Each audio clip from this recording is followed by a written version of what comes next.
Hello students, I am Priyanka Poddar. तो आज मैं स्टडी करवाने जा रही हूँ बेसिक इलेक्ट्रॉनिक्स। तो आगे की फील्ड में आप जब स्टडी करते हैं तो आप ये करना चाहते हैं या नहीं करना चाहते, ये आपको थोड़ा आइडिया यहाँ से लग जाएगा। तो बेसिक इलेक्ट्रॉनिक्स में क्या चीज़ होती है?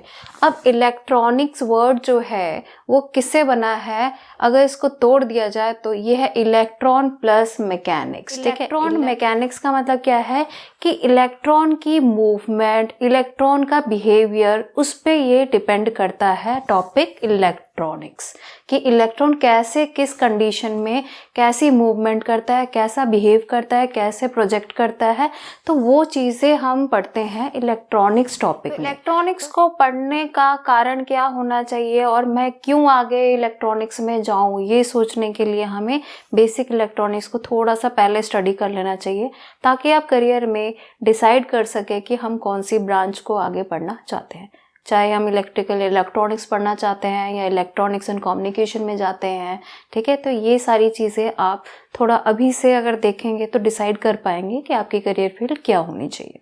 तो बेसिक इलेक्ट्रॉनिक्स में जैसा मैंने कहा कि ये इलेक्ट्रॉन का मैकेनिक्स है, मतलब इलेक्ट्रॉन की मूवमेंट कैसे करता है, किस कंडीशन में कैसे इलेक्ट्रिक अप्लाइड फील्ड के ऊपर ये वर्क करता है। जब हम एक्सटर्नली अप्लाइड फील्ड्स इस पे अप्लाई करते हैं तो इलेक्ट्रॉन कैसा बिहेव करेगा, ये सारी स्टडी जो है ये आती है हमारे टॉपिक इलेक्ट्रॉनिक्स के अंदर। ठीक है, अब इलेक्ट्रॉनिक्स का फ़ायदा क्या है? ठीक है, सबसे पहली चीज़ है कम्युनिकेशन एंड एंटरटेनमेंट। ठीक है, कम्युनिकेशन मतलब कि बातचीत करना, एंटरटेनमेंट मतलब कि हमारे माइंड को फ्रेश करने के लिए कुछ चीज़ें जैसे टीवी, रेडियो, ये सब चीज़ें। तो जब पहले के सिस्टम थे तो एसटीडी वगैरह होते थे जहाँ से लोग एक दूसरे को कॉल किया करते थे। ठीक है, तो वहाँ पे क्या होता था, ये जो टेलीग्राफी टेलीफोनी है ये डिपेंड करता है वायर के नेटवर्क पे। तो एक पेयर ऑफ वायर होते थे, उसकी वजह से लोग एक दूसरे से कम्युनिकेट कर पाते थे। तो उसके बाद जो है वो रेडियो वेव्स आया। रेडियो वेव्स में क्या होता है कि रेडियो वेव्स की मदद से मैसेजेस एक जगह से दूसरी जगह को ट्रांसमिट होती थी। ठीक है, तो यहाँ पे तो था वायर। अब मान लो कि वायर कहीं से ब्रेक हो गई तो सिग्नल ब्रेक हो जाएगा, उधर की तरफ कम्युनिकेशन नहीं रह पाएगा। और रेडियो वेव्स में ऐसा कोई वायर का झंझट नहीं होता था, तो कम्युनिकेशन वॉज सुपर इजी। ठीक है, अब उसके बाद जब आया उससे भी best, that was wireless communication. इसका मतलब रेडियो ब्रॉडकास्टिंग। इसका मतलब क्या है, जैसे हम सुनते हैं 98.2 FM, इस तरीके के FM में क्या होता है कि कोई इंसान बोल रहा होता है और उसकी बात पूरी दुनिया सुन रही होती है। ठीक है, इसका मतलब क्या है कि हमारे काफ़ी दूर तक जो है लार्ज रेंज ऑफ पीपल को हम अपनी मैसेज को कम्युनिकेट कर पाते हैं। ठीक है, तो वायरलेस कम्युनिकेशन, जैसे वायरलेस बोल रहा है तो वहाँ पे वायर की ज़रूरत नहीं है। जैसे कि एग्जांपल है वाईफाई। ठीक है, जैसे आपने देखा है आजकल जियो के वाईफाई सिस्टम्स वगैरह होते हैं, जो भी मैसेजेस है वाईफाई के थ्रू हम एक दूसरे से कम्युनिकेट कर लेते हैं। ठीक है, बहुत सारे दूर इस दुनिया की हमें खबरें कहीं भी बैठे मिल जाती है। इसी तरीके से ब्लूटूथ है और इसी तरीके से हमारे फ़ोन्स हैं सेलुलर नेटवर्क्स। ठीक है, अब आता है टेली प्रिंटर। अब टेली प्रिंटर क्या होते हैं, एक मशीन यहाँ पे और एक मशीन कहीं और है। ठीक है, तो जो मैसेज मैं यहाँ टाइप करती हूँ वही मैसेज वो दूसरे एंड तक पहुँच जाता है। ठीक है, तो यहाँ पे भी क्या होता है, यहाँ पे भी वायर की ज़रूरत होती है। कौन से वायर? टेलीफोन केबल्स होता है, उससे हम टेली प्रिंटर में क्या है अपने मैसेजेस को एक साइड से दूसरे एंड तक पहुँचा देते हैं। इसी तरीके से नेक्स्ट आता है फैक्सिमाइल।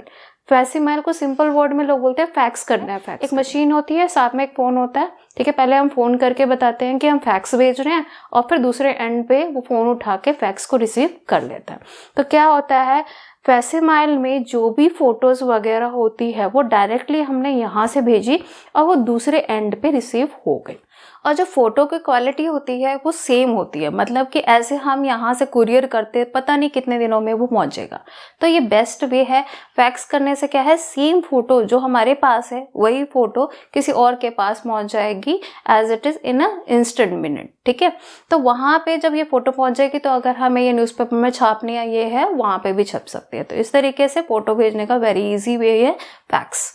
इसी तरीके से आगे आपके पास आ गया रेडियो एंड टीवी ब्रॉडकास्टिंग। अब हमें पता ही है कि रेडियो में क्या है, हम कोई भी चैनल लगा के कोई भी न्यूज़, कहीं की भी न्यूज़ हम सुन लेते हैं और ऑल ओवर द वर्ल्ड लोग आराम से इसको यूज़ करते हैं। ठीक है, चाहे कहीं भी रास्ते में ट्रैवल कर रहे हो तब भी ये चीज़ें आप यूज़ कर सकते हैं। इसी तरीके से आगे टीवी ब्रॉडकास्टिंग, हमें पता ही है कि टीवी वगैरह कैसे वर्क करता है ना। टीवी में हम पिक्चर्स देखते हैं, मूवीज़ देखते हैं, है ना, स्टडी की चीज़ें देखते हैं, कुछ भी हमें टीवी के थ्रू काफ़ी कुछ पता चलता रहता है। अब जो टीवी है, टीवी के अंदर क्या है, हमारे पास उसके अंदर एम्पलीफायर्स होते हैं जिसकी वजह से उसकी लाउडनेस को बढ़ाया जा सकता है, उसकी ब्राइटनेस को बढ़ाया जा सकता है। तो जिस तरीके की भी चीज़ें हमें देखनी है, जितनी भी लाउड सुनना है या जितनी भी ब्राइट मोड में देखनी हम देख सकते हैं। ठीक है, अब हमारे पास आ जाते हैं इलेक्ट्रॉनिक गैजेट्स। ठीक है, सभी चीज़ों में कॉमन चीज़ क्या है कि इलेक्ट्रॉनिक्स का मटेरियल यूज़ कर रहा है और उसके कारण हमारी लाइफ में ये काफ़ी एंटर हो चुका है। अब इस तरीके से गैजेट्स हो गए, जैसे कि टेप रिकॉर्डर है। ठीक है, टेप रिकॉर्डर में आप कैसेट डालते हैं और टेप रिकॉर्डर बजने लगता है। इसी तरीके से रिकॉर्ड प्लेयर है, आप सीडी डालिए, जो भी गाने सुनने हैं सुन सकते हैं। स्टीरियो सिस्टम है ना, इसमें दो बड़े बड़े माइक्स होते हैं, उसको मिक्सिंग करके एकदम एम्पलीफाई करके आप आवाज़ों को सुन सकते हैं और एंजॉय कर सकते हैं। इसके बाद पब्लिक एड्रेस सिस्टम, जैसे कि माइक, लोगों को बहुत दूर तक आप बोल के बताना चाहते हैं तो आप आपके पास माइक या लाउड स्पीकर होगा, उसके थ्रू आप पब्लिक को एड्रेस कर सकते हैं। ठीक है, तो इस तरीके से हम देख रहे हैं कि कैसे वो कम्युनिकेशन और एंटरटेनमेंट का कितना ही रोल हो चुका है। तो अब हम देखते हैं इसकी सेकेंड एप्लीकेशन। सेकेंड एप्लीकेशन क्या है, डिफेंस में। अब डिफेंस में ये कहाँ काम आता है, जैसे कि एक वर्ड सुना हुआ है ना, रेडार। ठीक है, हम छोटे से पढ़ते आ रहे हैं रेडार रेडार, है ना, सबसे ज़्यादा हम इसी के वो देखते हैं कि भाई इसका फुल फॉर्म बताइए, है ना।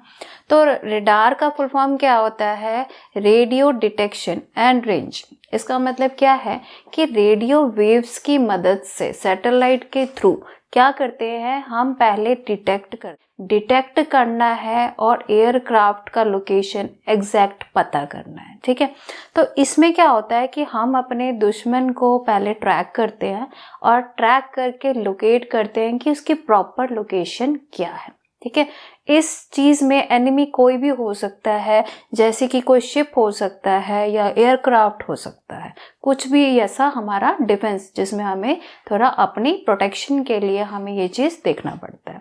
ठीक है, इसके अलावा रडार की मदद से हम वेदर का भी इंफॉर्मेशन लेते हैं कि वेदर कैसा रहने वाला है, कैसा नहीं रहने वाला है। अगर ख़राब रहने वाला है तो हम इस केस में लोगों को इन्फॉर्म करते हैं कि ये आगे का मौसम ख़राब हो सकता है and you should be well prepared.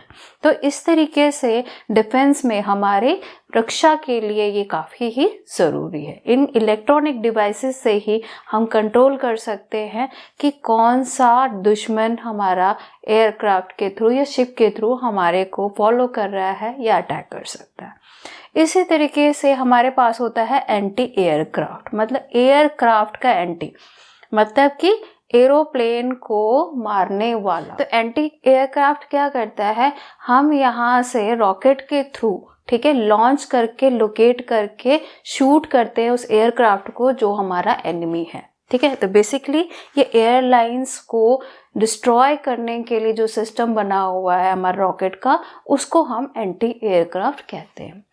Third चीज़ आती है गाइडेड मिसाइल्स। अब गाइडेड मिसाइल जो है वो एंटी एयरक्राफ्ट से ज़्यादा बेटर है। क्यों? क्योंकि गाइडेड मिसाइल्स में हमारे को यहाँ पे जो रॉकेट है वो ऐसा नहीं है कि एक जगह टारगेट कर दिया और वहीं पे ही जाएगा। ठीक है, हम इसको प्रोजेक्टाइल की तरह यूज़ करेंगे। प्रोजेक्टाइल मतलब कि हम इसको किसी भी डायरेक्शन में मोड़ सकते हैं, उसका मोशन को हम अफेक्ट कर सकते हैं by using our electronic system. ठीक है, हमारे पास इसका कंट्रोल होता है कि रॉकेट को हम किस डायरेक्शन में मूव कराना चाहते हैं, और अगर हमें बीच में इसका डायरेक्शन चेंज भी करना है तो हम इलेक्ट्रॉनिक डिवाइसेस के थ्रू ये कर सकते हैं। तो इस तरीके से हम अपने देश की रक्षा के लिए भी इलेक्ट्रॉनिक्स को यूज़ कर रहे हैं। अब हम करने जा रहे हैं कि इलेक्ट्रॉनिक्स इंडस्ट्रीज़ में कैसे यूज़ होता है। तो पहली चीज़ क्या है कि इंडस्ट्री में जब सामान बनता है तो उसकी कुछ चीज़ें वेरी करती रहती हैं, जैसे कि thickness, quality, weight, moisture content, है ना।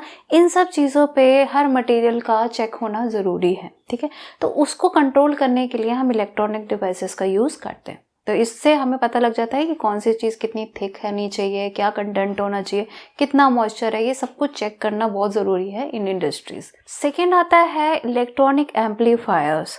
अब क्या होता है कि इलेक्ट्रिकल सिग्नल्स को एम्पलीफाई करना पड़ता है ना, उससे कुछ यूज़ आता है। क्या चीज़ है, जैसे कि आजकल ऑटोमेटिक डोर सिस्टम्स होते हैं, है ना, कि आप गए और ऑटोमेटिकली डोर ने ओपन कर लिया। इसका मतलब आपकी बॉडी को सेंस करके उसने उसको खोल दिया। तो इधर भी क्या है, वो सिग्नल्स एम्पलीफाई करके समझ जाती हैं कि कोई है ना, हीटेड बॉडी आ रही है नियर बाय और उसके लिए गेट को खोल देना है। तो इस तरीके से यहाँ पे ऑटोमेटिक डोर सिस्टम में भी इलेक्ट्रॉनिक्स यूज़ होता है। इसी तरीके से लाइटिंग सिस्टम है, जैसे आपने देखा होगा आजकल ऑटोमेटिक लाइट्स का सिस्टम है। तो क्या होता है कि आप घर में बैठे हैं तो रोशनी अगर बाहर से कम आ रही है तो क्या होगा कि अंदर की जो लाइट्स है वो ऑटोमेटिकली उसका जो एम्पलीफिकेशन हो जाएगा, उसकी ब्राइटनेस को वो बढ़ा देगा, ठीक है। मान लीजिए शाम के टाइम में ज़रूरी है तो वो एम्पलीफाई कर देगा, और दिन में अगर ज़रूरत नहीं है तो उसको वो बंद कर देगा, उसको थोड़ा कम कर देगा। इसी तरीके से आप अगर एंटर करते हो तो क्या है, ऑटोमेटिकली लाइट्स ऑन हो जाएंगी, और जब आप बाहर लीव करते हो, कई बार हम बटन बंद करना भूल जाते हैं, तो उस केस में अपने आप उसको ऑफ कर देगा। इसी तरीके से आपके मूड के हिसाब से भी वो लाइट्स को एडजस्ट कर देगा, कलर को चेंज कर देगा, ठीक है। इसी तरीके से आप चाहते हैं कि एक कर्टन्स अपने आप ओपन हो जाए या बंद हो जाए, तो वो भी जो है वो आपके इलेक्ट्रॉनिक सिस्टम से कंट्रोल किया जा सकता है। इसी तरीके से पावर सिस्टम है ना। घर में आप इन्वर्टर वगैरह रखते हैं तो उसमें भी इलेक्ट्रॉनिक डिवाइसेस है। अगर वो डिवाइसेस ना होती तो आप क्या है, लाइट जाने के बाद ऑटोमेटिकली लाइट्स को रिकवर नहीं कर पाते। सेफ्टी डिवाइसेस होती हैं। सेफ्टी डिवाइसेस जैसे कि मान लीजिए एक्स्ट्रा वोल्टेज एकदम से आ गया तो उस केस में क्या होगा, वो हमारे घर के बहुत सारी डिवाइसेस को बर्न कर सकता है विद ओवर वोल्टेज। तो वो चीज़ों को बचाने के लिए फ्यूज लगाते हैं, एमसीबी लगाते हैं, तो वो भी क्या है, उसके अंदर भी इलेक्ट्रॉनिक डिवाइसेस है। तो इस तरीके से इतनी सारी चीज़ों में तो वो काम आ ही रहा है। इसके अलावा जो है वो स्ट्रोबोस्कोपिक लाइट्स। इसका मतलब क्या है, जैसे कि मान लेते हैं कि आप कोई रोटेटिंग ऑब्जेक्ट देख रहे हैं, ऐसे ऐसे रोटेट हो रहा है। मान लीजिए कि एक डिस्क है और डिस्क पे 2, 4, 6 चिड़ियाँ बनी हुई हैं, वो तेज़ रोटेट हो रहा है। उस केस में क्या है, आप उस चिड़िया को प्रॉपरली देख नहीं पाते, ठीक है। जब देख नहीं पाते तो आपको दिख नहीं रहा है कि वो चिड़िया कैसी है या कैसा उसका डिज़ाइन, कलर कुछ भी है, ठीक है। तो उस केस में आपको पता ही नहीं चल रहा कि वो डिस्क जो है वो किस स्पीड से घूम रहा है। तो इसके लिए हमारे पास क्या है, एक डिवाइस होता है जिसे हम स्ट्रोबोस्कोपिक लाइट्स मारते हैं ऑफ रिक्वायर्ड फ्रीक्वेंसी। उसके कारण क्या होगा, जो फास्ट रोटेटिंग ऑब्जेक्ट है वो हमें या तो स्टेशनरी फील होगा या स्लो मोशन में हमें फील होगा। उसके कारण हम उस जो इनविजिबल चिड़िया है हमारे लिए, वो उसको हम देख सकते हैं, ठीक है। तो बेसिकली ये कहाँ यूज़ कर रहे हैं, जैसे कि मान लीजिए इंडस्ट्री में काम चल रहा है तो मशीनें वर्क कर रही हैं, मशीन में कहीं ना कहीं मोशन हो रहा होता है, डिस्क घूम रहे होते हैं, तो वहाँ पे आप क्या मशीनों को बंद नहीं करेंगे, आप उस पर स्ट्रोबोस्कोपिक लाइट्स को मारेंगे और उससे आप उसकी स्पीड को कैलकुलेट कर लेंगे, ठीक है। तो इस तरीके से क्या है, विदाउट एनी इंटरप्शन आप अपना उसमें फ्रीक्वेंसी, उसकी रोटेशन, आरपीएम, ये सब कुछ पता कर सकते हैं। तो यहाँ पे स्ट्रोबोस्कोपिक लाइट्स काफ़ी इंडस्ट्री में यूज़ होती है। इसी तरीके से आप अगर घर की बात करें या फिर घर में बच्चे पढ़ रहे होते हैं तो वो कैलकुलेटर्स यूज़ करते हैं, या फिर स्टेशनरी वगैरह पे, या फिर आप कभी ऑफिसेस में देखेंगे तो डेस्क कैलकुलेटर्स यूज़ होते हैं। तो ये सब भी इलेक्ट्रॉनिक डिवाइसेस हैं।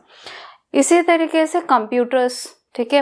कंप्यूटर्स में आप हैवी डाटा काफ़ी कुछ स्टोर करके रख लेते हैं और ये सारा कुछ इलेक्ट्रॉनिक डिवाइस के कारण इजी हो गया।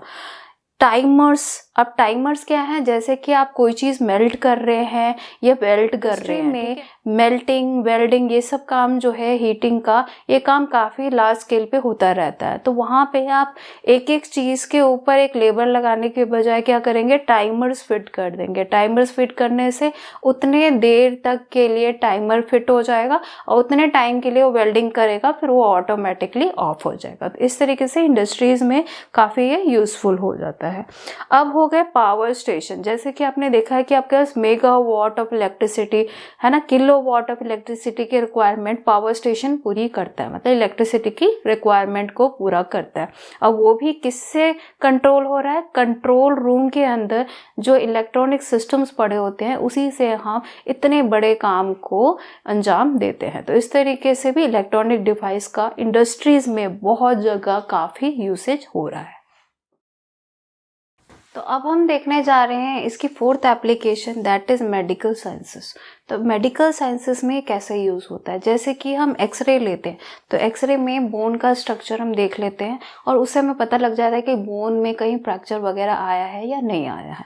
तो इस तरीके से फिर है ईसीजी। ECG is इलेक्ट्रोकार्डियोग्राफ्स। इसका मतलब क्या है कि हमारे हार्ट की बीट सही चल रही है कि नहीं, हमारा हार्ट उगे है कि नहीं, उसको चेक करने के लिए ये ग्राफ्स हमें प्रोवाइड करती है, जिससे हम हार्ट की प्रॉपर कंडीशन को जान सकते हैं। इसी तरीके से short wave diathermy. Short wave diathermy में क्या होता है कि हम क्या है, हीट की वेव्स को टिश्यू तक पहुंचाते हैं और वहाँ पे जहाँ पे हमारे बॉडी के बोन्स वगैरह में फ्रैक्चर आया है और हीट की ज़रूरत है तो उसको हम प्रोवाइड करते हैं। तो ये मशीन क्या करती है, जहाँ पे आपके शरीर में हीट की ज़रूरत है तो वो बाहर से आप टच करके वेव्स भेज के, शॉर्ट वेव्स भेज के इन द मसल्स वो पहुँचाएंगे और उससे क्या है, उसको रिलैक्स करेंगे, आराम देंगे। ठीक है। इसी तरीके से ओसिलोग्राफ्स होता है। तो ओसिलोग्राफ्स में क्या है कि हमारे मसल्स प्रॉपर काम कर रहे हैं कि नहीं, ठीक है, या कोई प्रॉब्लम है कि नहीं, तो वहाँ पे क्या करते हैं हम, नीडल के थ्रू है ना, मसल के अंदर नीडल को इंसर्ट करते हैं और उसके थ्रू हम वहाँ के अंदर उधर की मसल की इलेक्ट्रिकल एक्टिविटी के थ्रू समझ पाते हैं कि हमारे मसल्स में कोई स्ट्रेन वगैरह कुछ आया हुआ है कि नहीं है, या कोई प्रॉब्लम तो नहीं है टिश्यूज़ में। तो इस तरीके से हम ओसिलोग्राफ से भी मसल्स की प्रॉपर फंक्शनिंग को देख लेते हैं। यहाँ पे क्या है, ये इलेक्ट्रोमायोग्राफी ईएमजी टेस्ट होते हैं।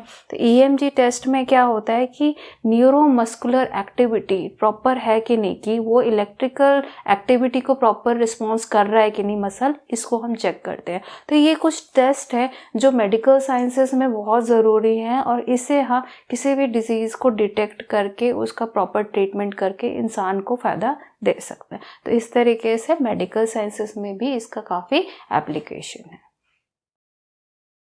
तो अब हम करने जा रहे हैं इसकी last application, fifth application, instrumentation. तो बहुत सारे ऐसे इंस्ट्रूमेंट्स हैं जो इलेक्ट्रॉनिक डिवाइसेस के थ्रू काम करते हैं।